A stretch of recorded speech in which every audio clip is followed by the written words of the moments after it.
Welcome back to Pork Chops, Rice, and Peaches. I'm Richard. And I'm over here. Yeah, yes, you are. Because we're doing something different. A little role Switch swapping. Up. Yes. Yeah, changing it up on you.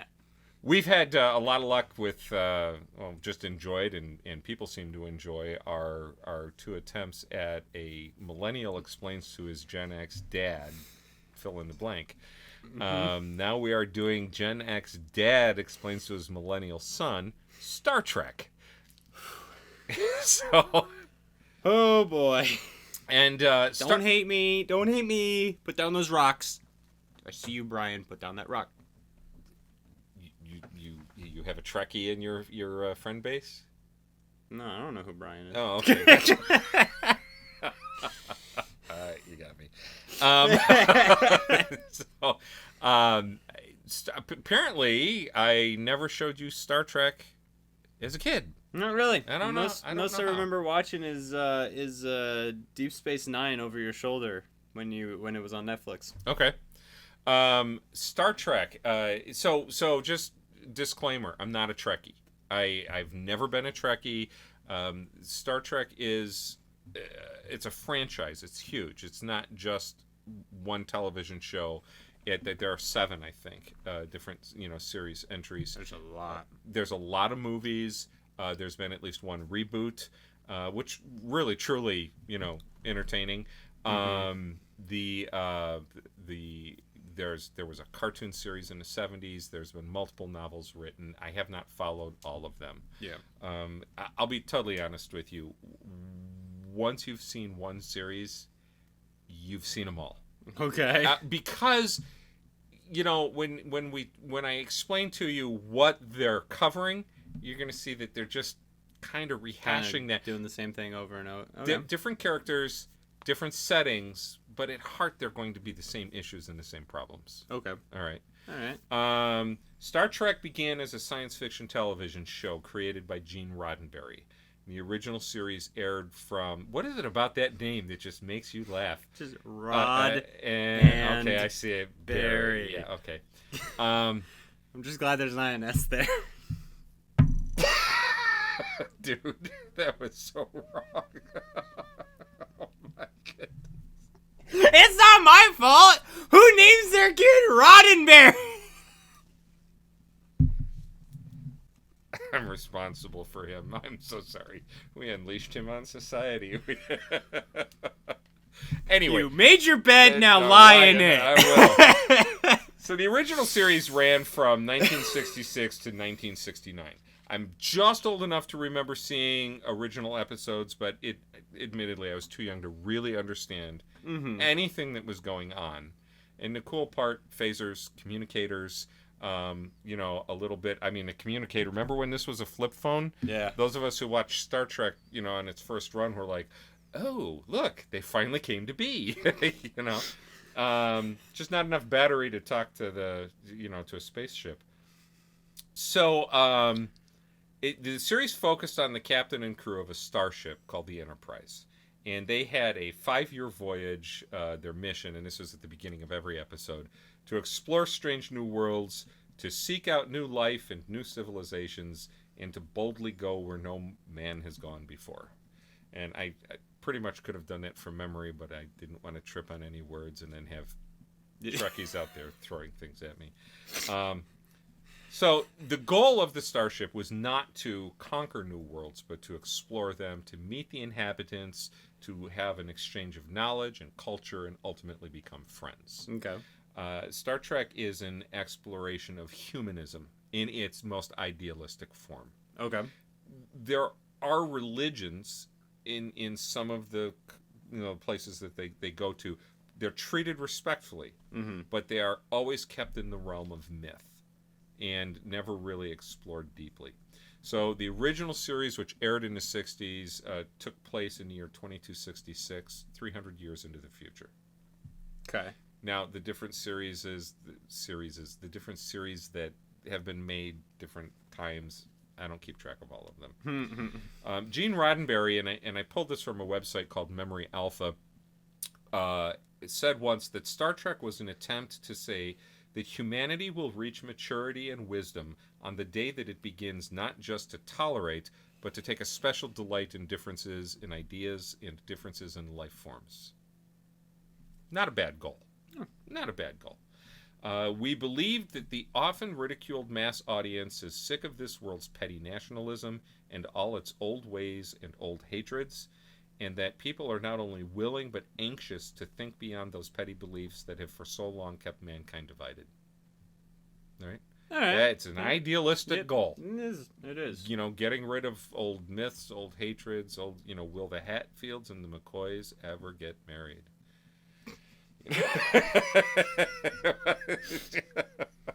Isn't there a Star Trek character named McCoy? There is. Okay. He was a bachelor his whole life. Okay. That doesn't sound like him. I'm pretty sure I've seen that guy. Does he have the beard, the really nice beard? What is it? No. No? No. No? I don't think so. I don't know. Anyways, conflicts and Never political watched. issues in the series were based on the contemporary cultural realities of the time, which is true of all the series. Okay. They just pulled from current conflicts, current controversies, and just set them in space in their time frame. Kind of like a planet full of hippies. there was one, yes. All right then. There was. So, the original series addressed the social political issues of the 60s. Okay. All right. All the series in different forms would address war, peace, loyalty, friendship, authoritarianism versus imperialism, economics, racism, religion, human rights, sexism, and always science. Because it is a science fiction show. Okay. Right. And so technology and the role of technology was always a big part of the series. But it wasn't the focus. Good science fiction writing is writing about people and problems and relationships and characters. And the science and the technology is always secondary. Okay. It's important, Yeah. but it's not the focus. Roddenberry intended to... I have shelves of science fiction that you've never touched. Yeah. Right? I mean, just look behind you. 2001, 2010, 2061, 3000, the Final Odyssey. yeah, I've got... Odyssey 1, Odyssey 2, Odyssey 3, Odyssey 4. I hated science fiction. I hated the idea of science fiction. Okay. And then I was on the ice for the year when I was in Antarctica, and there was one midwinter airdrop where in June of that year the planes flew and dropped crates of stuff, and that stuff was mail from my older brother, who knew I was a trapped audience down on the ice, and he sent me a bunch of science fiction novels, and I'm like, well, I got nothing else to do. I'm going to be down here for 6 more months, and I started reading them, and I was just like, oh wow, these are pretty good. Fun fact, that's how I got into One Piece. Is it really? When you were deployed? Sitting in Qatar, had nothing to do, waiting on action to happen, and I was like, I'm bored. I've got Wi-Fi, and this has a lot of episodes.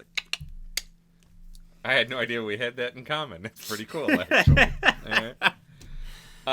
Let me see. Where am I? The goal of Star Trek was to show humanity and what it could evolve to, right? And so it's negotiation is always preferred over violence.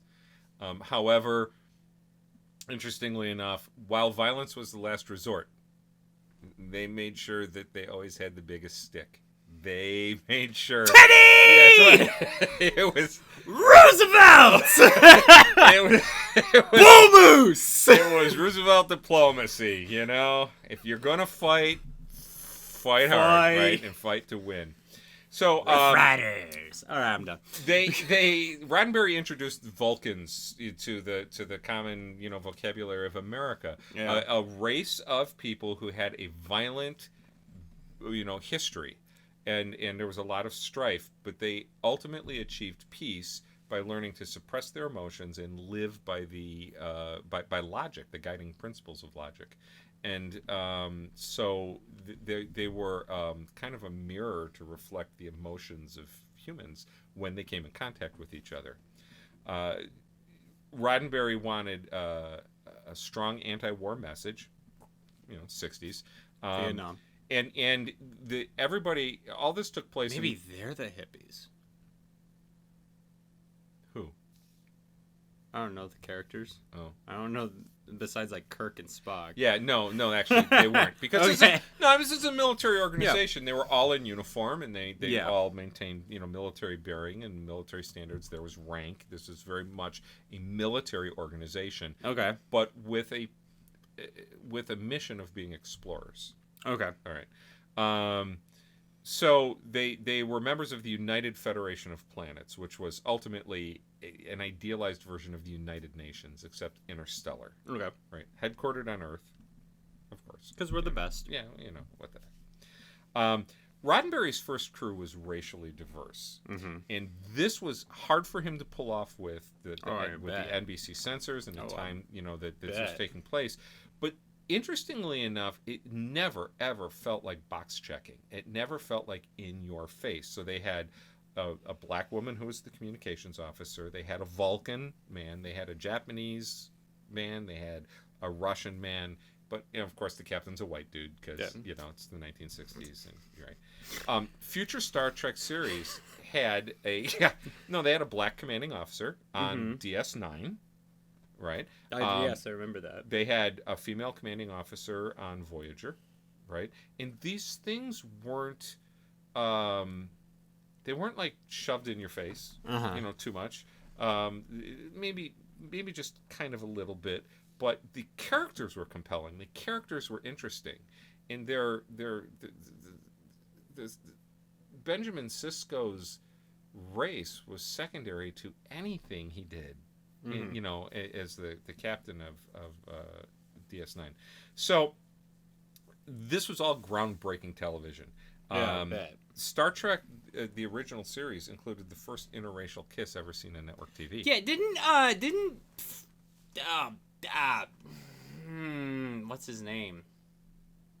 The actor. Kirk? Kirk's William actor. Shatner? Yeah, didn't Shatner demand that he was the one to get that?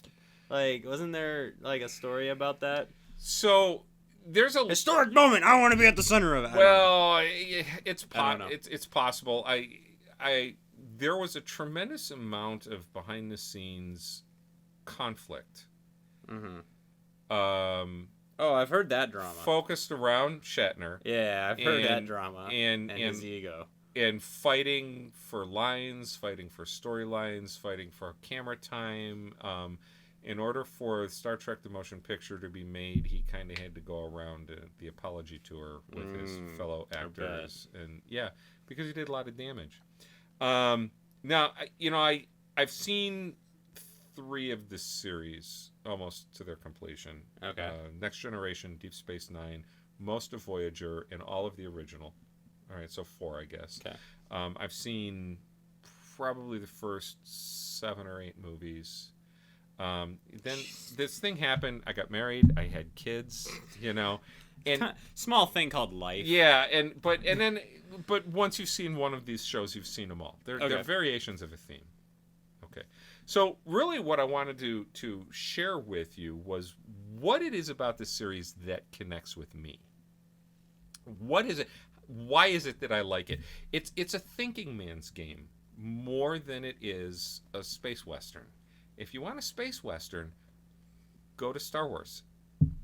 Right? Tremendous amount of action, and the because negotiation and peace was always the goal. You don't do that with a sword. Yeah, they kind of. It sounds like one of the things that I've always heard. If I can deviate, I promise to tie in the children's animators always talk about the 7 taboos you can't do in children's television. Okay. And it's stuff like sex, drugs, murder, guns, So a gun has to be a laser gun.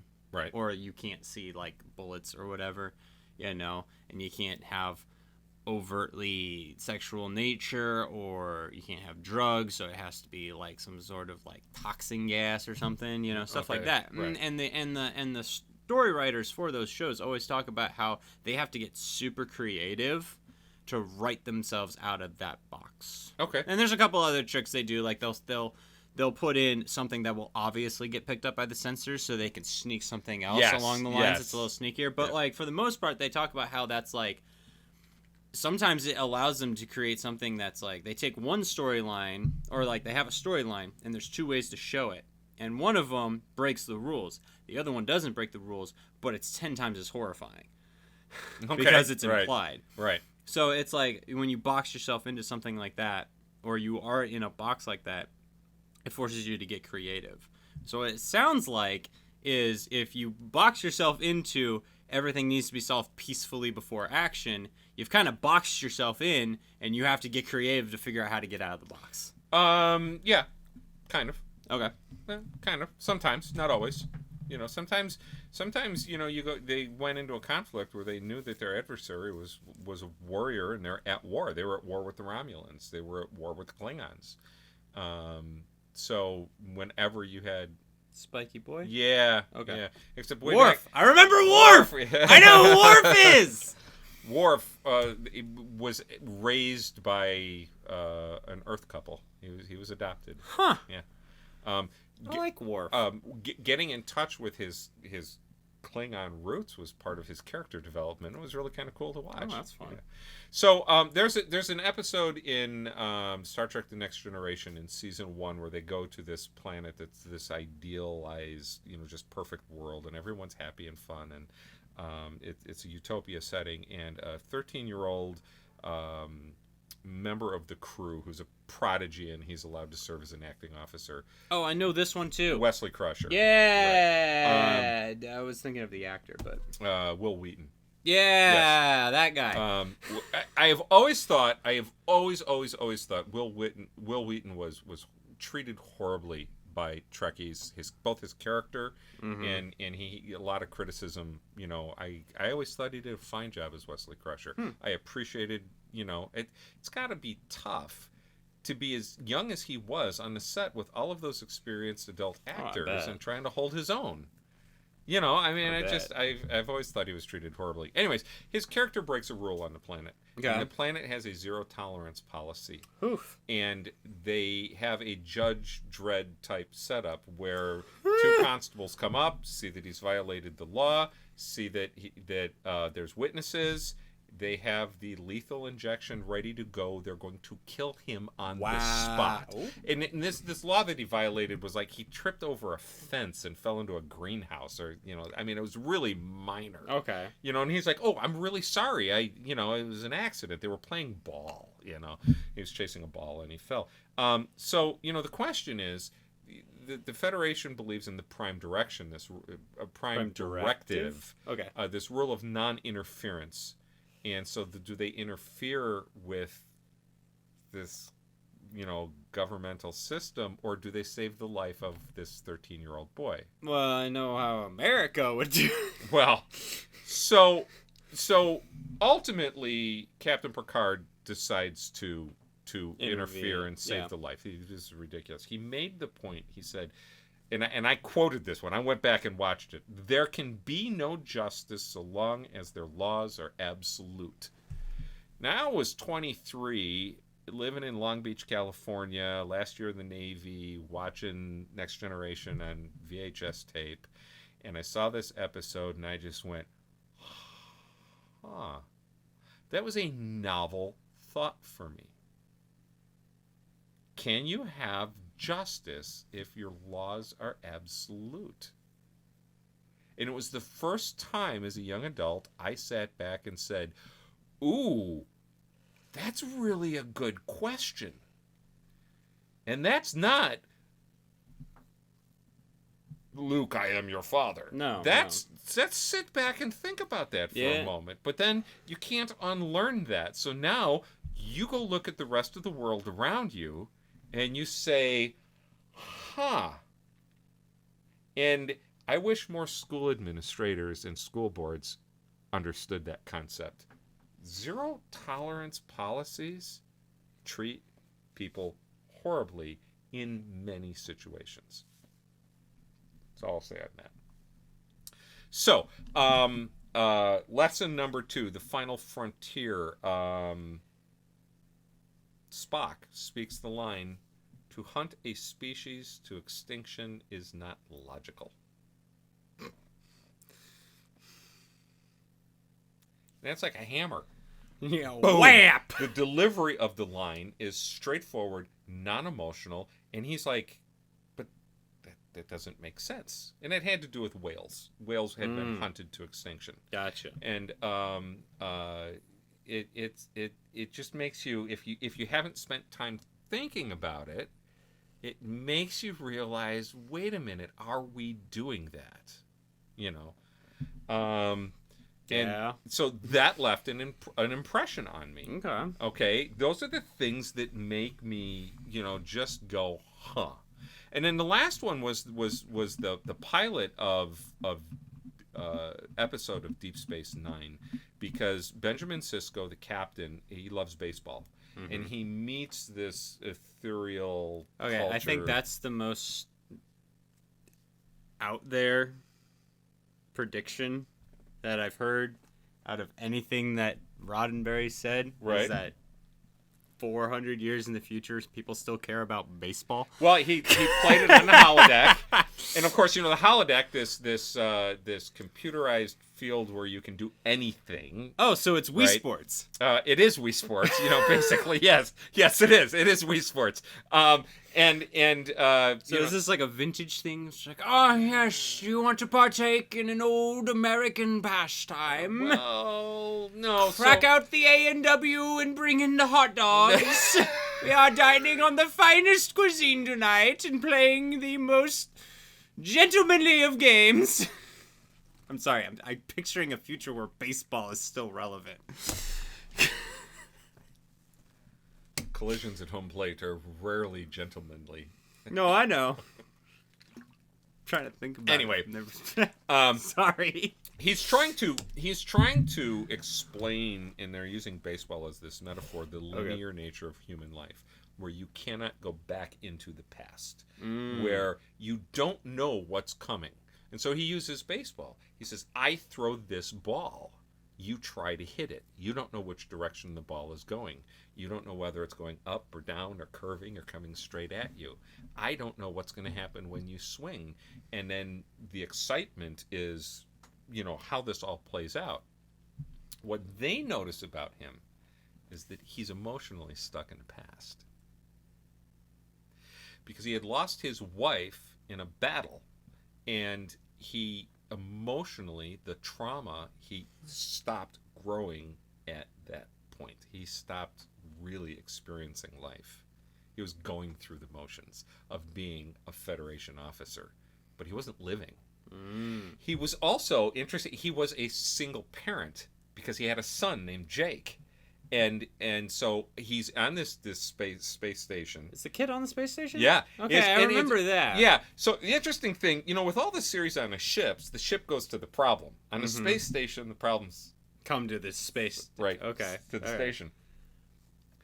But what they captured, a truth about human life, and we've talked about this just a little bit in the past.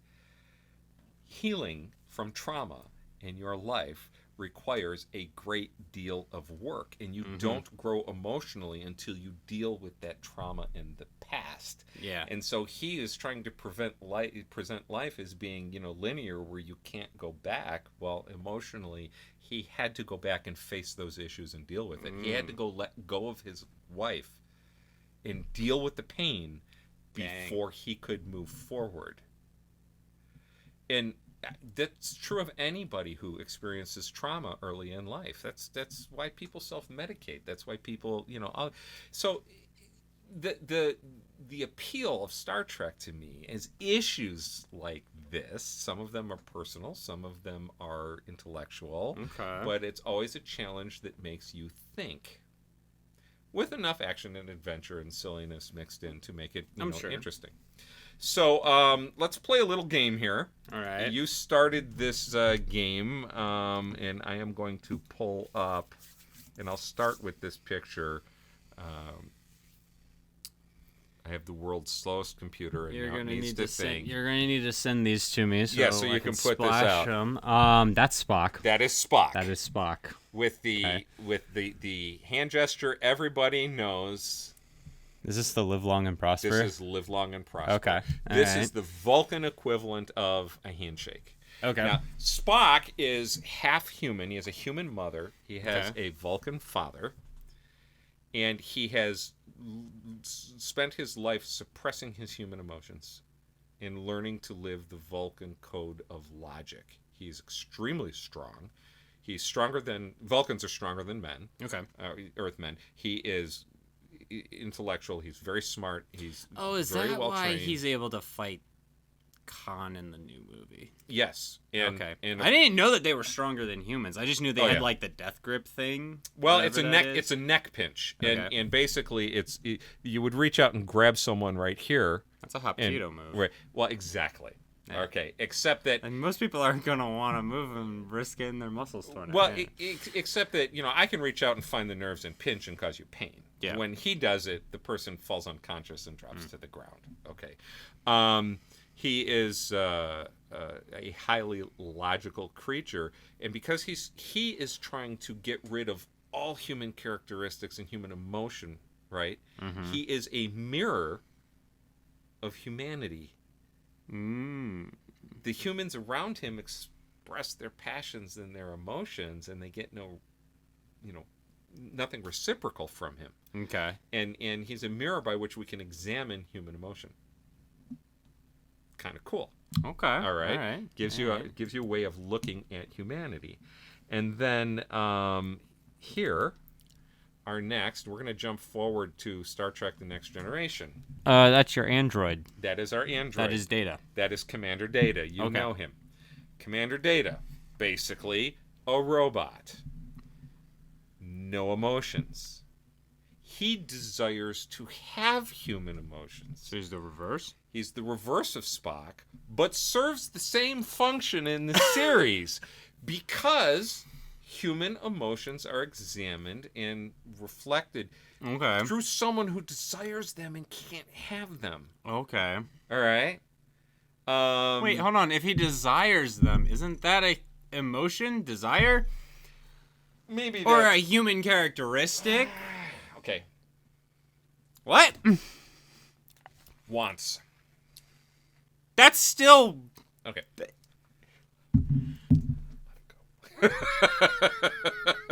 No. You said this thing makes you ask questions. I'm asking questions, writers. He eventually gets emotions because his creator created an emotion chip, and it gets implanted in him, and it's done in one of the movies, and it's wasted. It Okay. is just a wasted moment. Okay. They did it, they rushed it, they didn't do it well, Okay. and it was horribly handled. But he's stronger than 10 men. Yeah. He can do 15 things at once because his brain is this supercomputer. Yeah. But he's completely, for the most part, devoid of anything you would consider emotions. Okay. All right. And then this guy from Deep Space Nine. Oh boy.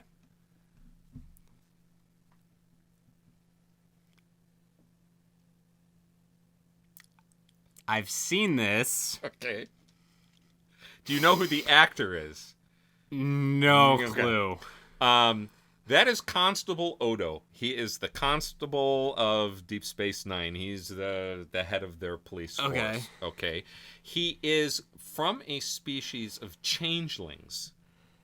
In his natural state, he's goo in a bucket. And he has to return to his bucket to be in his gelatinous form every, I think it's 16 hours. where he recharges for an hour and then he can assume any shape that he wants. Okay. Now it's kind of cool. There's one scene that I remember. Cisco walks into where a whole bunch of enemies are, and he throws a bag on the floor. And after a little back and forth, the bag materializes into Odo. He's got a gun, you know. Right. It was kind of creative, you know. Way to solve a problem. But Okay. right now, All right. his face, he's incapable of copying human facial features, and so his face is blank. Okay. And his mouth does not move, and he doesn't articulate well. Now, Okay. for the actor, he's got to rely on his eyes and his voice to convey every emotion. And that was the late Rene Auberjonois. I'm going to pronounce his name, Auberjonois. That's very French. Yeah, it is. Yeah. And anyways, extremely talented actor. Okay, I bet. Okay, I bet. And so here's another character Violently French. that he's a rules follower, and he wants order. Sensing a pattern. And if you're going to Okay. explore humanity, Okay. you need a mirror or a foil against which to Okay. explore it. And Odo served that. Okay. Right? And, you know, for me, it was always a great way of just having fun, Okay. you know, in exploring people. Okay. This one right here.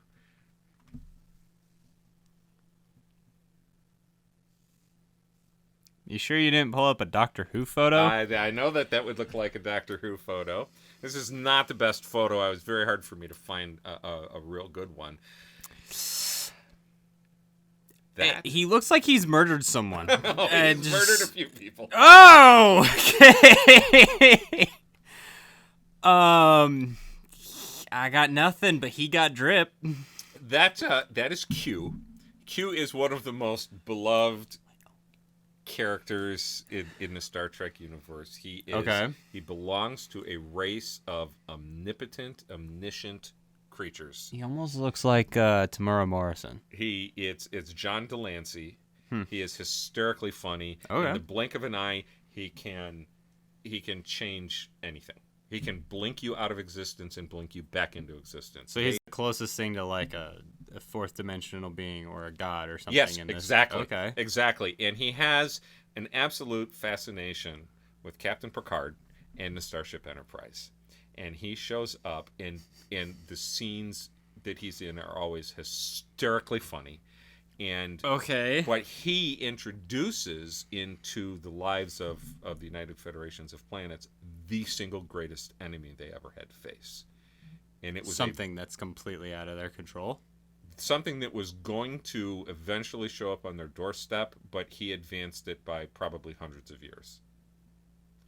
And but the episodes are hysterical, and Okay. you know, it's just be seen to be believed. He was phenomenal comic relief, Okay. but he triggered things that made people think about their lives and think about past choices and realize that maybe some things they regretted were necessary.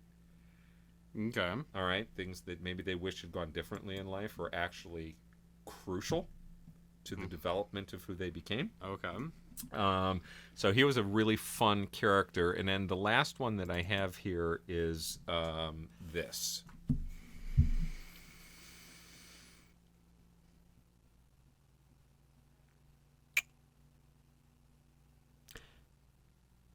That's a bad guy. Maybe? It looks like...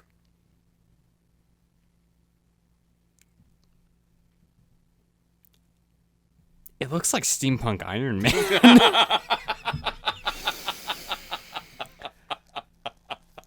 I got nothing. That is the Borg.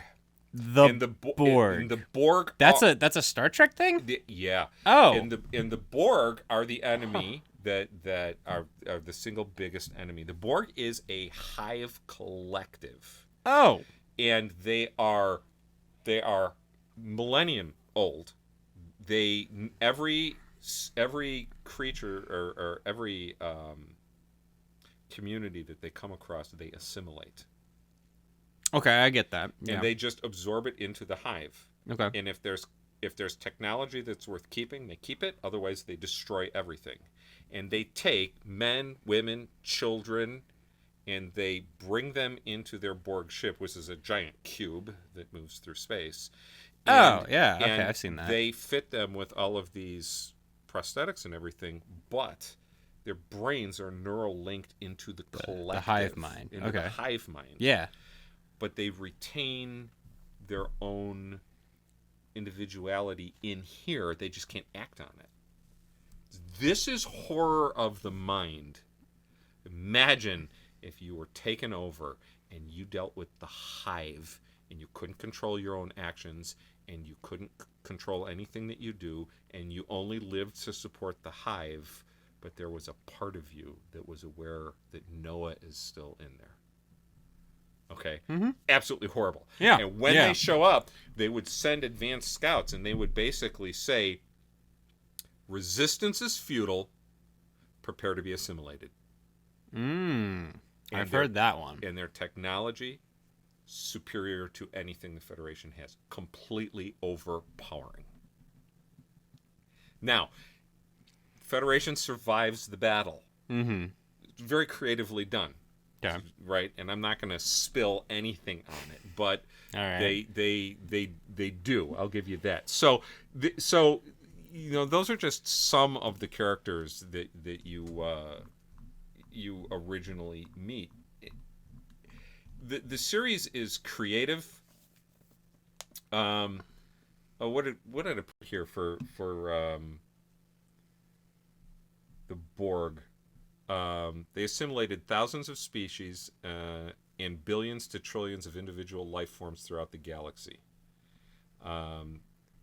They can defeat any technology superior, you know, and they can defeat any enemy superior technology. And the Borg Queen, because they have a queen, said that the Borg were once much like humanity, flawed and weak, but gradually developed into a partially synthetic species in an ongoing attempt to evolve and perfect themselves. Kind of like Skynet. Kind of like Ultron. This came first. Well, actually, comes up every time. well, but you know, so the yeah, that's Star Trek. You know, I've enjoyed Star Trek over the years. I could probably, I think I would like to watch Deep Space Nine again. This series. Mm-hmm. I don't think I ever saw the series finale. Okay. I have not seen the series finale of Voyager. That was a fun episode, or a fun series. Okay.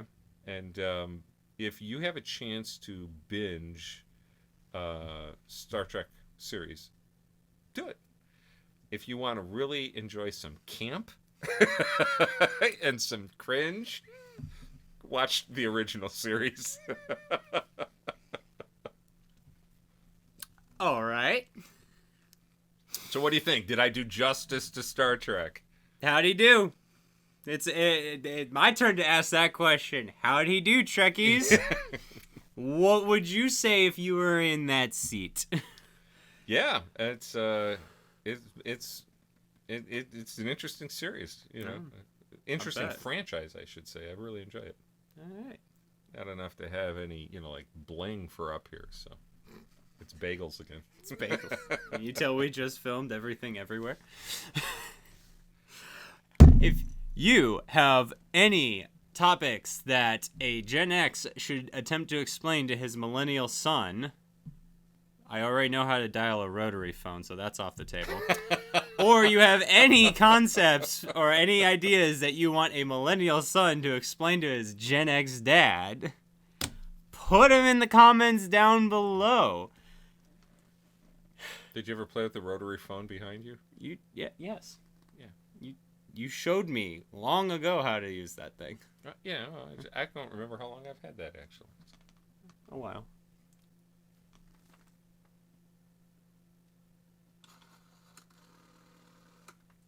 It really It's sucked fun. when you had a phone number that had 9s and 0s and 8s in it. You were dialing forever. My home phone number was 486-0787. There was a lot of dialing.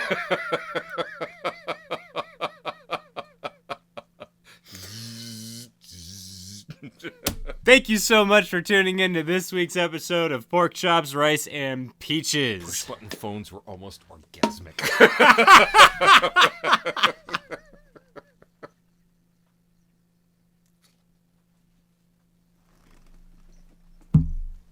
See you next time.